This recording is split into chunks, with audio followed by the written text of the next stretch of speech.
Voyons maintenant quelques outils d'aide à la décision. 3 outils, l'arbre décisionnel, la matrice de décision et la matrice d'Eisenhower. L'arbre de décision. C'est un outil qui a pour objectif d'aider à visualiser les différentes options qui s'offrent à vous et vos équipes lors d'une décision à prendre. Ça permet de structurer ces options, de les décliner le plus loin possible en matière opérationnelle, de manière à pouvoir vous aider à faire un choix. Le principe de travail sur ce type d'outil, c'est l'acronyme MCE, c'est-à-dire que, vous allez le voir tout de suite, chaque branche est autonome, c'est-à-dire qu'elle représente une option complète et autonome, ce qui veut dire que le principe est de ne pas avoir à mettre en œuvre 2 options en même temps. Donc il faut partir sur des branches qui sont mutuellement exclusives, chaque branche étant elle-même déclinée en variantes. Et ensuite, chaque branche déclinée en variantes est collectivement exhaustive, c'est-à-dire que pour toutes les variantes d'une même option, donc d'une même branche, vous déclinez toutes les options jusqu'à l'opérationnalité la plus fine possible.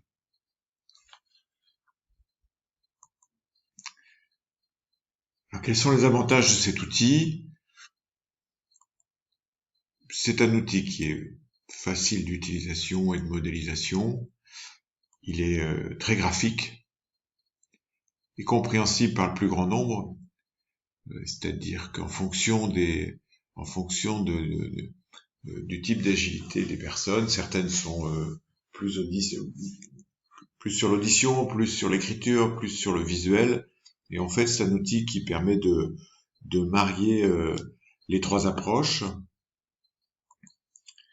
Et il est également un bon support d'échange, car il peut permettre du débat, de la comparaison avec vos équipes. Et puis il permet en même temps à chaque sous-branche d'identifier des nœuds potentiels dans le développement d'une option. Et la comparaison des différents nœuds peut vous permettre de choisir telle option plutôt que telle autre assez rapidement. Les limites de l'outil, les identifications opérationnelles a priori et en amont sont pas toujours aisées et parfois approximatives. Vous verrez que sur l'exemple, c'est un exemple industriel, donc ils vont jusqu'au calcul des coûts, mais ce sont forcément des coûts estimés. La prise en compte des éléments factuels et quantitatifs est plus aisée que les éléments qualitatifs avec ce type d'outil, donc il y a lieu de l'utiliser avec mesure et en même temps, dans la dynamique groupale et relationnelle, d'aborder le qualitatif en complément. Et ça peut donner ce type de format. Donc vous voyez là, notre arbre, il est penché, hein, il est couché. C'est pour la lisibilité. Et en fait, ici, dans le carré bleu, vous indiquez la décision à prendre. Et puis, en fonction des options qui s'offrent à vous et que vous identifiez, vous développez une branche par option. Donc ici, vous aurez l'option 1, l'option 2, on pourrait avoir une 3e branche ici, si vous avez 3, voire 4 options. Et ensuite, vous commencez la mise en œuvre virtuelle de chacune de vos options en identifiant la première décision à prendre dans la mise en œuvre, puis la déclinaison de chaque des sous-décisions jusqu'à l'opérationnalité. En point 5, vous avez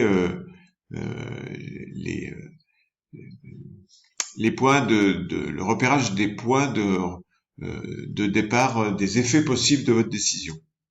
Et vous pourriez avoir, par exemple, des formats de branches de différentes longueurs qui vous permettent de visualiser les options qui ont des effets les plus rapides, parce que parfois le critère de la rapidité est premier sur le coût, par exemple.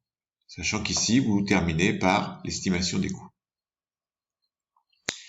Alors cet outil, vous le retrouverez quand on abordera dans quelques mois les processus qualité, puisqu'en fait, cet outil il peut aussi être utilisé en amont d'une identification de décision, puisque c'est aussi un outil d'analyse des causes d'un problème. Au lieu d'avoir une décision à prendre, là, vous pouvez identifier un problème et au lieu d'avoir vos options décisionnelles, vous avez vos hypothèses de cause. Et ensuite, vous déclinez vos hypothèses de cause en sous-hypothèses jusqu'à la résolution possible ici. On reviendra dans quelques mois sur cet outil. Voilà pour le premier outil à votre disposition. Le deuxième, c'est la matrice de décision. Alors l'objectif avec cette matrice, c'est un peu la même chose qu'avec l'arbre décisionnel, mais vous allez voir, il a un autre intérêt, c'est-à-dire qu'il permet d'évaluer le poids de chaque option, de les pondérer et de les visualiser.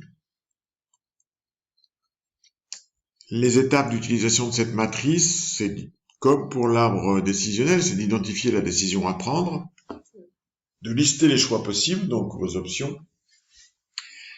Mais là, il s'agit dans cet outil de choisir des critères qui vont vous permettre, au moment du listage des options, de définir les critères sur lesquels vous allez arbitrer entre vos options.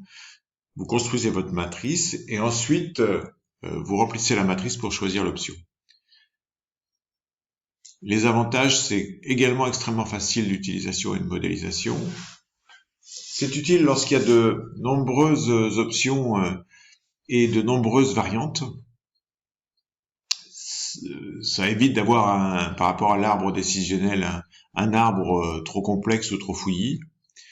Et c'est plus précis et plus exhaustif que l'arbre décisionnel. En plus, c'est un outil ludique puisque il y a de la pondération, donc il y a de la participation. J'ajouterai un avantage, c'est que il permet d'éviter l'écueil du vote et d'être plus précis qu'un vote, parce que bien souvent un vote c'est oui/non. Et dans les votes, vous avez les effets de groupe, les biais d'effets de groupe, comme on l'a vu dans le cours précédent, les biais d'effets de groupe où les plus expressifs ou les plus costauds entre guillemets prennent le pas sur les plus discrets. La pondération a l'avantage de permettre une expression individuelle qui peut être écrite et non pas orale. Et ensuite, la pondération, c'est pas de l'ordre du oui/non, c'est de l'ordre d'une cotation entre 1 et 5. Donc ça permet une graduation et une participation de chacun et d'amener un éclairage de chaque contributeur à la décision.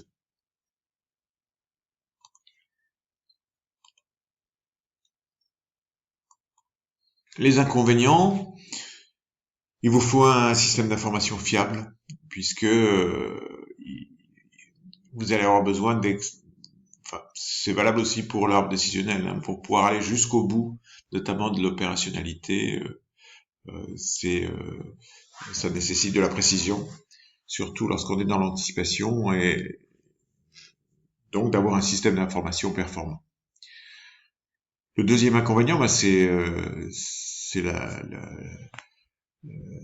la face de la pondération, c'est-à-dire la subjectivité de la pondération. C'est-à-dire la pondération est un avantage dynamique et de modulation et de précision, de participation aussi de votre groupe, mais c'est aussi une pondération subjective, donc c'est une limite également. Mais comme on l'a vu dans les cours précédents, une décision n'est jamais complètement rationnelle.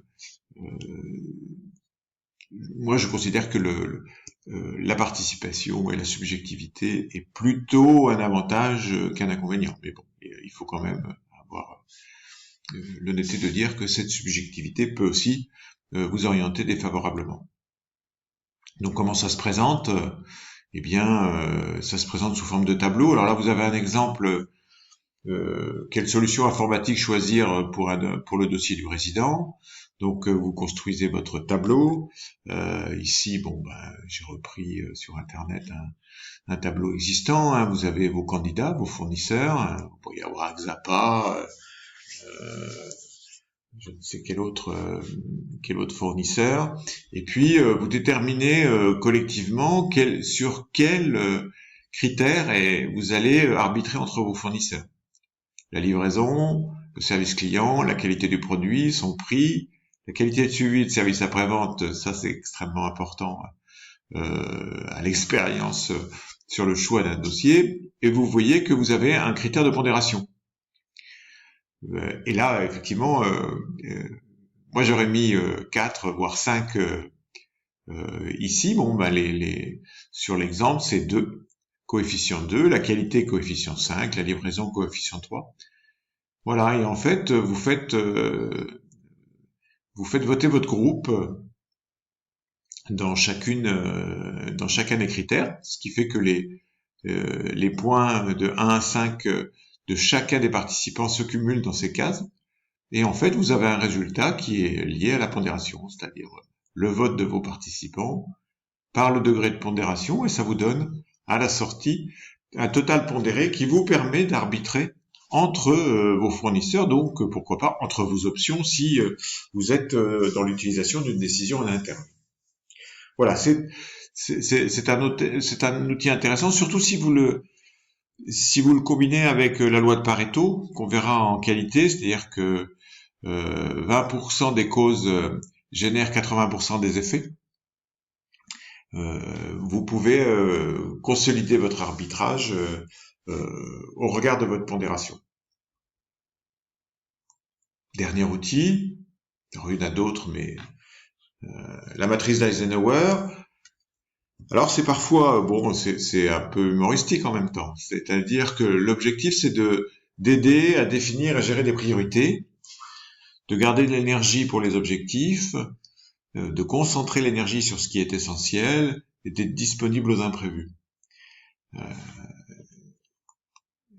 Et les étapes, c'est de lister les tâches à réaliser, leur affecter un degré d'importance, donc une forme de pondération aussi, et d'urgence, et les classer selon 4 axes, ce qu'il y a à faire, ce qu'il y a à planifier, à déléguer ou à éliminer. Alors, c'est un outil qui prête parfois à sourire, mais bon, j'ai rencontré des managers qui n'arrivaient pas à faire cette pondération, étaient noyés sous les tâches. Donc, voilà, ça se présente comme cela. Donc, le degré d'importance vers la droite, le degré d'urgence vers le haut. Lorsque vous avez des tâches ou des objectifs ou des options qui sont urgentes et peu importantes, il faut déléguer à ceux qui feront mieux que vous. Lorsque vous avez peu d'importance et peu d'urgence, est-ce utile de décider, est-ce utile de faire, plutôt éliminer. Lorsque c'est très important mais pas urgent, c'est à planifier. Qu'est-ce qui peut attendre pour vous concentrer et orienter vos décisions sur ce qui est urgent et important. Voilà, donc ces